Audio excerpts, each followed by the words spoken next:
On Rose's 22nd birthday, she booked a group of male models at a bar. Her goal?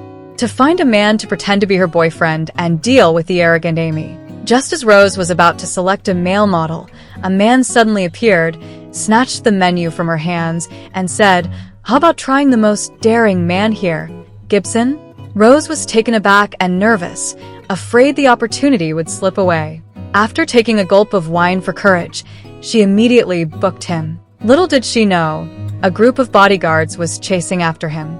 It turned out that this man wasn't a top pick among the male models but was, in fact, the president of a top-tier conglomerate. Gibson smirked and asked Rose if she even knew what booking someone meant. Rose hastily clarified that she didn't intend to sleep with him. But Gibson interrupted, teasing, "Sleeping with me wouldn't be a bad idea," and then leaned in for a kiss. To his surprise, Rose, too drunk, ended up throwing up on him. With a sigh, Gibson said that it was his first time getting a hotel room, only for a drunkard. And yet, the drunk Rose insisted he pretend to be her boyfriend for an event tomorrow. She even mistook the room key for a credit card and shoved it into his hand. Laughing, Gibson agreed and promised he'd show up. The next day, a hungover Rose rushed to the banquet. Amy mocked her, asking if her boyfriend had chickened out. Seeing Rose's vulnerable position, the opportunistic shareholders took the chance to demand that Rose transfer the stocks her late mother had left her. Just as Rose was cornered, Gibson walked into the banquet and whispered to her, "Was my entrance cool or what?" Seeing him, Rose felt as though she'd been saved. She quickly lied, introducing him as her influential and powerful boyfriend. Amy, seeing through her lie, pulled out 2 jade bracelets and challenged Gibson to identify the authentic one. If he failed, it would prove that he wasn't as influential as Rose claimed. Before Rose could stop him, Gibson calmly pointed out the genuine bracelet, giving a detailed explanation, and even mocked Amy in the process. Someone soon recognized Gibson as the president of a top conglomerate. The guests' attitudes shifted immediately, and they scrambled to flatter him. However, Gibson had no interest in them and instead invited Rose for a dance. Out of nowhere, a storm hit the island, causing all boats to halt operations. The guests had no choice but to stay overnight at the hotel. To maintain the illusion for Amy, Rose had to share a room with Gibson.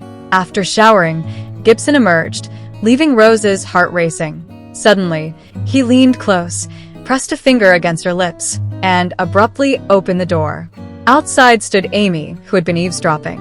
Realizing their relationship was fake, Amy yelled for everyone to come and see the spectacle. Unfazed, Gibson declared that he had fallen for Rose at first sight and, in front of everyone, kissed her passionately. Then, lifting her into his arms, he added, "If you'd like to keep watching, I don't mind letting you see what happens in the bedroom."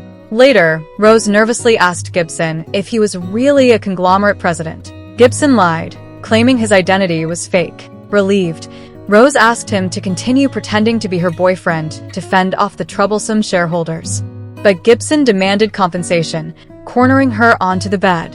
Rose, frustrated, decided to take the plunge and kiss him, only to be interrupted by a phone call. It turned out one of Rose's company's collections had unexpectedly appeared at an auction. In a hurry, Rose rushed to the auction but was almost thrown out by Amy for not having an invitation. Thankfully, Gibson arrived in time and brought her inside. Amy schemed to drive up the price of Rose's collection to an astronomical $100 million. Feeling defeated, Rose was shocked when a mysterious buyer purchased the collection and gifted it to her. Infuriated, Amy accused Rose of stealing her necklace and even found one in Rose's bag. However, it turned out the necklace wasn't Amy's, but the Gibson family's heirloom. Meanwhile, Rose's necklace was found elsewhere, forcing Amy to apologize. Gibson had seen through Amy's schemes from the start. To thank Gibson, Rose agreed to accompany him to a gathering with his friends. There, she was mesmerized to discover that Gibson could play music. During a game of darts, Rose complimented one of his friends, which made Gibson jealous. To show off, he hit the bullseye with every dart and demanded Rose praise him too. Embarrassed, Rose changed the topic to fireworks, but Gibson suddenly kissed her, confessing, "I think I'm falling for you." Rose's best friend warned her to wake up, claiming Gibson was just a male model who was only after her money. Hurt, Rose decided to distance herself from Gibson for a while. After several days of not seeing Rose, Gibson blocked her path. Rose made an excuse, saying she'd been busy with collaborations. Gibson, noticing the company she mentioned, revealed it was his own. He offered to help her with the deal. At the company's entrance, security didn't recognize Gibson and tried to throw them out. But his assistant intervened, kicking the guards aside and respectfully inviting Gibson and Rose in. With the top-tier conglomerate's investment secured, Rose successfully hosted her company's exhibition. However, she nearly tripped in front of reporters, only for Gibson to catch her just in time. During the celebration banquet, everyone thanked Gibson for his help. But Rose decided to end their contract relationship, leaving Gibson frustrated. Both ended up drinking heavily.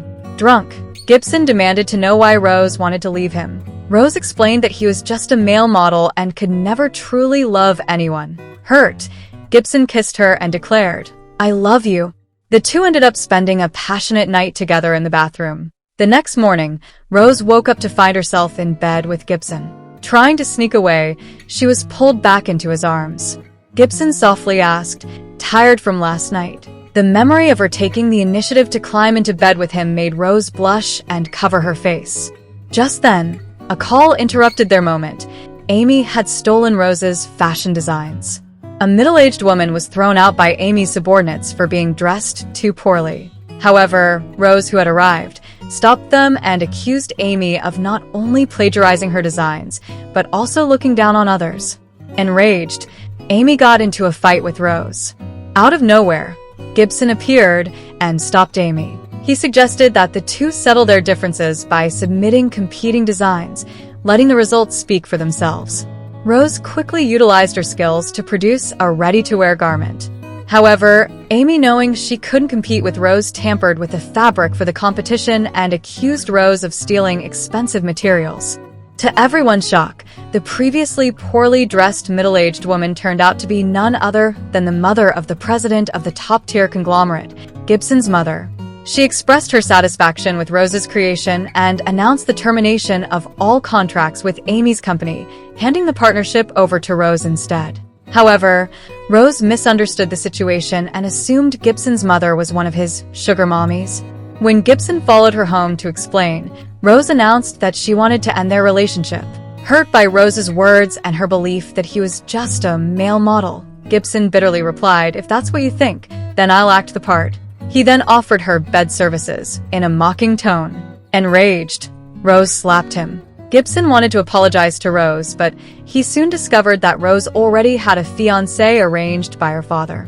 This left Gibson heartbroken and furious. In his despair, he stormed off and drowned his sorrows at a bar, begging Rose not to leave him. However, Rose cruelly rejected him. Afterward, Rose buried herself in work, becoming a workaholic. Even her subordinates noticed something was wrong.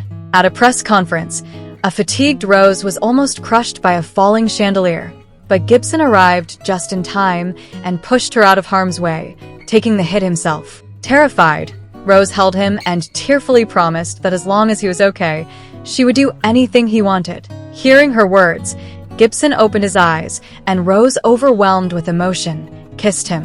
Rose canceled her engagement with her father's arranged fiancé, which angered her father so much that he was hospitalized. The shareholders seized the opportunity to pressure Rose into transferring all the company's shares. Fortunately, Gibson arrived in time and used his wealth to resolve the crisis. However, Rose began to doubt Gibson's identity.